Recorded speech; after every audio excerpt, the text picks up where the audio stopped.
कहानी की शुरुआत में हमें फिर से वही जादुई आईना दिखाया जाता है जो हमने इस मूवी के पिछले part snow white and the huntsman में देखा था। अगर आप में से किसी ने भी वो पार्ट नहीं देखा तो इस वीडियो से पहले मैंने वही अपलोड किया था। मैं आपसे रिक्वेस्ट करूंगा कि पहले आप वो पार्ट लास्ट में देख लें।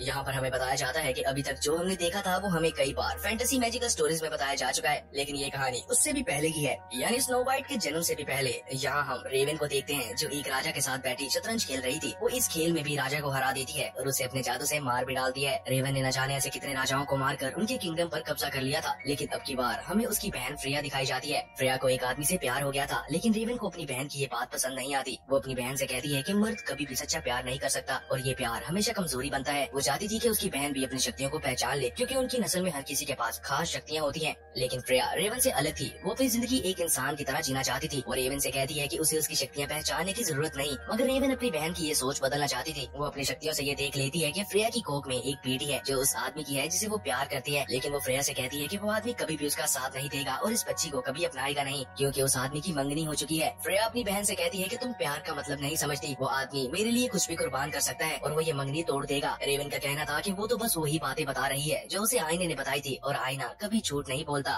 फ्रेया अपनी बहन से ये बोलते हुए चले जाती है कि वो बहुत कुछ जानती होगी, लेकिन वो सब कुछ नहीं जानती। लेकिन रेवन उसे कोई जवाब नहीं देती, क्योंकि कुछ तो था जो रेवन को पता था। कुछ दिन बाद फ्रेया अपनी बेटी को जन्म देती है जो बहुत सुंदर थी। उसे उसके प्रेमी का खत में मिलता है जो फ्रेया को शाही बाग में बुला रहा था, जहाँ पर वो अपने परिवार के खिलाफ जाकर उससे शादी करने वाला था। लेकिन फ्रेया को बाग में कोई नहीं मिलता, लेकिन उसे अपने कमरे से निकलती आग नजर आती है। वो भागकर अपने कमरे की तरफ जाती है, लेकिन रेवन उसे ये सब देखने से रोकती है। उसकी बेटी का झूला पूरी तरह जल चुका था जिसमें उसकी बेटी भी थी और ये सब उसके प्रेमी ने किया था। वो फ्रेया से कहता है कि उसके पास कोई और रास्ता नहीं था। इस दर्द और गुस्से में फ्रेया की शक्तियाँ जाग जाती हैं और वो उस आदमी को बर्फ में बदल देती है। उसके बाद वो इस दर्द को और बर्दाश्त नहीं कर पाती, क्योंकि वो एक बच्ची नहीं पाल पाई थी। इसलिए वो रेवन के राज्य से उत्तरी इलाके की तरफ जाती है, जहाँ पर वो अपना राज्य बनाना चाहती थी, जिस जगह लोग उसके नाम से भी डरे, क्योंकि अगर वो एक बच्चा ना पाल सकी तो वो एक फौज पालेगी। इसलिए वो आसपास के हर गाँव के बच्चों को पकड़ने के लिए अपने सैनिक भेजती है। फ्रेया के गुस्से ने हरे भरे खेतों को बर्फीली बंजर जमीन में बदल दिया था और उसने उन पहाड़ों के बीच अपना महल बना लिया था। यहाँ पर वो उन बच्चों के मन से प्यार खत्म करना चाहती थी, क्योंकि उसे प्यार से नफरत हो चुकी थी। यहाँ एक टर्ल नाम का लड़का था जो अपनी माँ को याद कर रहा था, लेकिन रानी फ्रेया उसे इस प्यार को दिल से निकाल देने को कहती है, क्योंकि प्यार तकलीफ के अलावा और कुछ नहीं देता। वो उन बच्चों को खास ट्रेनिंग देती है जिन्हें कोई हरा ना पाए। समय के साथ बच्चे अपने अपने हुनर में माहिर बनते जा रहे थे, लेकिन प्यार को कोई रोक नहीं सकता। फ्रेया की नजरों के नीचे भी एरिक और सारा नाम के दो बच्चों में प्यार जागने लगा था। फ्रेया अपने जासूस उल्लू की मदद से ये सब देख रही थी और वो अपने गार्ड्स को हमेशा उन बच्चों पर नजर रखने को कहती है। समय का चक्कर भी चलता गया और वो बच्चे जवान हो गए। अब वो सब हंट्समैन बन चुके थे और अपनी काबिलियत को पहचान चुके थे,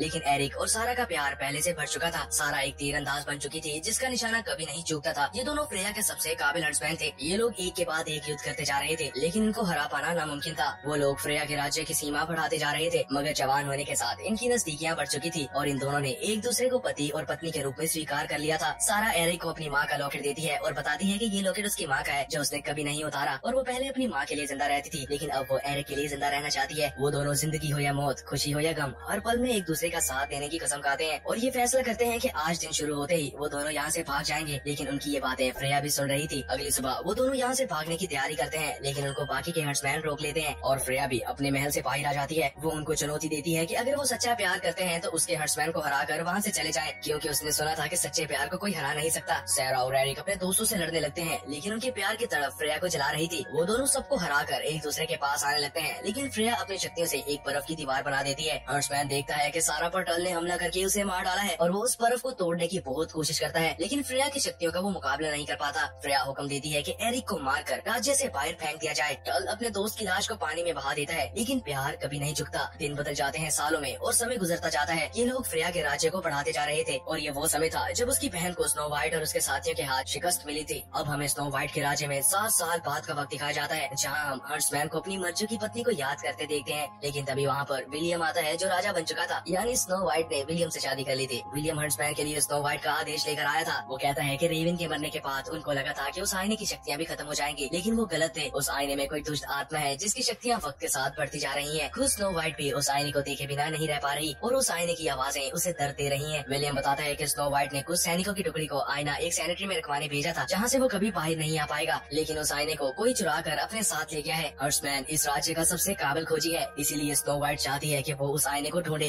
क्योंकि इन आवाजों से वो बीमार हो रही है। हर्ट्समैन को फ्रेया का जासूस उल्लू नजर आता है, जिसे वो तोड़ देता है और वो विलियम को फौरन अपने सैनिकों को लेकर उत्तरी इलाके में जाने को कहता है और खुद आईने को ढूंढने निकल जाता है। इस सफर में उसके साथ 2 बोने भी जाते हैं, जिनका नाम क्रेव और नियॉन था। फ्रेया के महल में उसे टल आकर मिलता है, जो उसके लिए व्हाइट लैंड का आखिरी राज्य भी जीत लाया था। मगर फ्रेया टल से पूछती है कि क्या दुनिया व्हाइट लैंड तक सीमित है, जिस पर टल बताता है कि हम इससे आगे नहीं बढ़ सकते, क्योंकि आगे स्नो व्हाइट की सीमा है और कोई भी उसकी सेना का मुकाबला नहीं कर सकता। लेकिन फ्रेया को अब रेवन का वो आईना चाहिए था। यहाँ हर्ट्समैन भी स्नो व्हाइट के सैनिकों को ढूंढ लेता है, लेकिन वो सब मर चुके थे। हर्ट्समैन सबसे बेहतर खोजी था, इसलिए वो जांच लेता है कि इन सैनिकों ने खुद एक दूसरे को मारा है, और वो आईने की जगह भी ढूंढ लेता है। लेकिन वहाँ पर एक तीर था जो इन सैनिकों का नहीं था। ग्रेव बताता है कि ये तीर पेश कीमती है, क्योंकि वो सोने का था और उसमें हीरा लगा था। हर्ट्समैन को वहाँ पर एक तलवार मिलती है, जिस पर लगे खून का रंग काला था और उसमें से टार की बू आती थी। ग्रेव और नियॉन को लग रहा था कि उनको चोर बाजार जाना चाहिए, क्योंकि वो चोर उस आईने को वहाँ बेच देगा। लेकिन हर्ट्समैन का कहना था कि वो चोर जो सोने के तीर का इस्तेमाल करता है, वो पैसों के लिए इस आईने को नहीं चुराएगा। वो लोग इस बात का पता लगवाते एक महकाने तक पहुँच जाते हैं, लेकिन यहाँ पर फ्रेया के लोग आ जाते हैं, जो आते ही हर्ट्समैन से लड़ने लगते हैं। हर्ट्समैन उनका डटकर मुकाबला करता है, लेकिन वो लोग उसे आसानी से हरा देते हैं। उनमें से एक आदमी हर्ट्समैन को रानी फ्रेया से माफी मांगने को कहता है, लेकिन हर्ट्समैन पूछता है कि किस बात की माफी मांगू? आजादी की। फ्रेया तुम्हारी रानी हो सकती है, लेकिन मेरी रानी नहीं है। वो लोग हर्ट्समैन को जान से मारने लगते हैं, लेकिन तभी वहाँ पर उसे बचाने कोई आ जाता है और वो कुछ ही पलों में उन लोगों को मार डालता है और बच्चों के लोग भाग जाते हैं। ये नकाब वाला इंसान कोई और नहीं बल्कि सहरा थी, और वो हर्ट्समैन को भी बेहोश कर देती है। जब हर्ट्समैन की आंख खुलती है तो वो सहरा को अपने सामने पाता है। वो सहरा को देखकर हैरान था, क्योंकि उसने उसे मरते हुए देखा था। हर्ट्समैन सहरा को देखकर काफी खुश था, लेकिन सहरा किसी भी हर्ट्समैन से प्यार नहीं करती, क्योंकि उस दिन उसने हर्ट्समैन को उसे छोड़कर भागते देखा था। असल में फ्रेया ने सिर्फ एक बर्फ की दीवार नहीं बनाई थी, बल्कि उसने इन दोनों को धोखा दिया था। जहाँ उसने हर्ट्समैन को उसकी पत्नी को मरते दिखाया था, वहीं दूसरी तरफ सहरा ने देखा कि हर्ट्समैन उसे छोड़कर चला गया। वो सहरा से कहता है कि ये सब फ्रेया की चाल थी, उसने हमें एक दूसरे से नफरत करवानी थी। सहरा कहती है कि उसके जाने के बाद उन्होंने उसे कैद में डाल दिया और उस पर जुल्म करते गए, लेकिन एक दिन वो वहाँ से भागने में कामयाब हो गई और वो हर्ट्समैन से उसका धोखा देने पर बदला लेने आई थी। हर्ट्समैन कहता है कि इस बदले से जरूरी इस समय वो आईना है, क्योंकि अगर वो फ्रेया के हाथ लग गया तो वो इतनी शक्तिशाली हो जाएगी कि उसे रोक पाना नामुमकिन हो जाएगा। इसलिए ये लोग उस आईने को ढूंढने निकलते हैं। ये लोग चलते चलते फिर से फॉरेस्ट ऑफ फेरिस में आ चुके थे, लेकिन यहाँ पर इनको कोई पकड़ लेता है। असल में ये 2 बोनियां थी जो इन दोनों को लूटने के लिए यहाँ पर ट्रैप बिछा कर बैठी थी। हर्ट्समैन उन्हें कहता है कि उनके पास कोई खजाना नहीं है, लेकिन उसके पास कुछ ऐसा है जिससे वो एक दूसरे के दोस्त बनकर अपना अपना मतलब निकाल सकते हैं, और वो उनको वही सोने का तीर दिखाता है। ब्रायन अपनी बहन मैरियन से कहकर उनको खोल देती है और उस तीर को देखकर ब्रायन बताती है कि ये तीर गोब्लिन्स का है। रेफ को लगता था कि गोब्लिन्स सिर्फ कहानियों में होते हैं, लेकिन ब्रायन बताती है कि वो असल में है और टिवियाना नदी की दूसरी तरफ रहते हैं। ये लोग सौदा करते हैं कि ब्रायन इनको वहाँ तक ले जाएगी और उनको उस आईने तक पहुँचा देगी, बदले में वो वहाँ से गोब्लिन्स का खजाना चुरा लेगी। उसके बाद ये उस नदी को पार करने लगते हैं, जहाँ पर हर्ट्समैन और सहरा के दरमियान बर्फ की दीवार पिघलने लगी थी। ये लोग चलते चलते गोब्लिन्स के अड्डे तक पहुँच जाते हैं। हर्ट्समैन को यहाँ पर गोब्लिन्स का खून नजर आता है और वो सारा को बताता है कि इनके खून में से तार की बू आती है, जिसे आग जलाने के लिए इस्तेमाल किया जाता है। इनके आगे अब एक ब्रिज आ चुका था, जिसके नीचे पिघलते सोने की नदी थी। ये लोग वो ब्रिज पार कर लेते हैं और इनको वो आईना नजर आ जाता है, लेकिन उस आईने की वजह से बहुत से गोब्लिन्स ने एक दूसरे को मार डाला था। हर्ट्समैन कहता है कि इनको किसी भी कीमत में उस आईने में नहीं देखना और उसे कवर करके यहाँ से लेकर जाना है। लेकिन जैसे ही ये लोग उस आईने के पास पहुँचते हैं, इन पर एक गोब्लिन हमला कर देता है। हर्ट्समैन और सहरा उस गोब्लिन से लड़ने लगते हैं और वो बोने वो आईना लेकर वहाँ से भाग जाते हैं। इस लड़ाई में हर्ट्समैन उस गोब्लिन को तो मार देता है और सहरा उसके गले में अपनी माँ का लॉकेट देख लेती है। हर्ट्समैन उसे बताता है कि उसने ये लॉकेट कभी खुद से अलग नहीं किया, लेकिन तभी वहाँ पर गोब्लिन्स की सेना आने लगी थी, इसलिए इन दोनों को भी वहाँ से भागना पड़ता है। वो बोने और सहरा तो ब्रिज पार कर लेते हैं, लेकिन हर्ट्समैन अकेला उन गोब्लिन्स का सामना करने लगता है। वो गोब्लिन्स इतने सारे थे कि वो हर्ट्समैन को घेर लेते हैं। सहरा अपने तीर पर मरे हुए गोब्लिन का खून लगाती है और उसमें आग जलाकर उन पर तीर चला देती है, क्योंकि वो एक तीरंदाज थी और उसका निशाना कभी नहीं चूकता, इसलिए वो सब गोब्लिन्स चलने लगते हैं। लेकिन हर्ट्समैन का कोई निशान नहीं मिलता, जो देखकर सहरा रोने लगती है, क्योंकि उसने हर्ट्समैन को खो दिया था। लेकिन तभी हर्ट्समैन कहीं से उनके सामने आ जाता है, जो किसी तरह उनके हमले से बच गया था। उसके बाद ये लोग एक जगह पर आराम करने रुकते हैं, क्योंकि अब रात होने वाली थी। सहरा और हर्ट्समैन ये फैसला करते हैं कि ये सुबह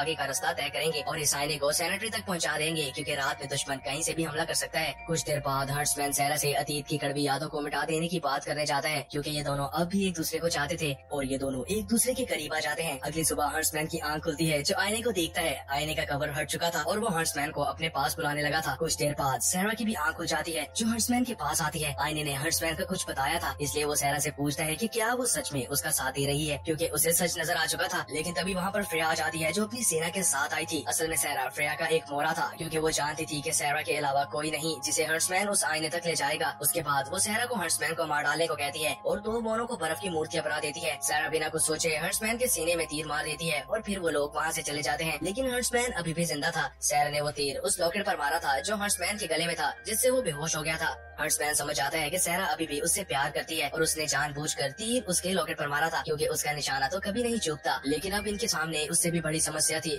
फ्रेया ब्राउन की बहन और ग्रेव के भाई को अपने साथ ले गई थी और इनके पास उसके पीछे जाने के लिए कोई सवारी नहीं थी। लेकिन तभी फेरीज उनके लिए सवारी लेकर आती है जिससे ये लोग फ्रेया का पीछा कर पाए। यहाँ फ्रेया अपने महल में पहुँच जाती है और सारा को बुलाती है, लेकिन वो बिना कोई जवाब दिए वहाँ से चले जाती है। फ्रेया उस आईने को अपने महल में लगाने को कहती है और उस पर लिखे मंत्र को पढ़ने के बाद आईने से पूछती है कि आईने बता दुनिया में सबसे सुंदर कौन। उसके बाद आईने में से एक आत्मा बाहर आती है। वो आत्मा असल में रेवन थी जो अभी भी आईने में कैद थी। फ्रेया अपनी बहन से पूछती है कि वो तो मर चुकी थी, लेकिन रेवन बताती है कि हाँ वो मर चुकी थी लेकिन जिंदा भी है। असल में उसने अपने शरीर को छोड़ दिया था और उस आईने में चली गई थी, लेकिन ये उसके लिए एक कैद थी और अब उसकी बहन ने उसे आजाद कर दिया है। वो आईने से बाहर आते ही अपने बहन के तख्त पर बैठ जाती है और अब वो चाहती थी कि उसकी बहन उसका कहा माने और स्नो वाइट से बदला लेने में उसकी मदद करे। यहाँ हर्ट्समैन भी महल के बाहर आ चुका था जो एक योजना बनाता है। वो क्रेव और ब्रायन से कहता है कि वो अगली सुबह बच्चों के साथ मिलकर महल के अंदर चले जाएंगे और वो महल के ऊपर से अंदर जाने का रास्ता ढूंढेगा और सारा तक पहुंच जाएगा। रेवन ने भी आते ही फ्रेया का सिंहासन हत्या लिया था, लेकिन फ्रेया इस बात से बिल्कुल भी खुश नहीं थी। वो अपनी बहन से कहती है कि ये मेरा राज्य है, मगर रेवन उसे कहती है कि ये राज्य फ्रेया का है, लेकिन सिर्फ इस महल के अंदर तक, बाहर सिर्फ रेवन का राज है और उसी का हुक्म चलता है। और वो एक तरह से अपनी बहन को इस्तेमाल कर रही थी। वो फ्रेया से कहती है कि उसकी शक्तियाँ रेवन का उस पर एहसान है। यहाँ दूसरी तरफ योजना के मुताबिक ब्रायन और ग्रेव महल के अंदर आ जाते हैं, लेकिन उनको सिपाही रोक लेता है और अपने साथ चलने को कहता है। ये लोग उस सिपाही को बेहोश कर देते हैं और आगे बढ़ते हैं। दूसरी तरफ हम हर्ट्समैन को देखते हैं जो एक ऊंचे पहाड़ पर चढ़ रहा था क्योंकि उसके लिए महल में जाने का कोई दूसरा रास्ता नहीं था। वो काफी ऊपर जाता है और वहाँ से जंप कर देता है, जिस वजह से वो महल की छत पर गिरता है, लेकिन बहुत मुश्किल से गिरते गिरते रुकता है। लेकिन उसकी ये योजना कामयाब हो चुकी थी और अब वो महल के अंदर आ चुका था।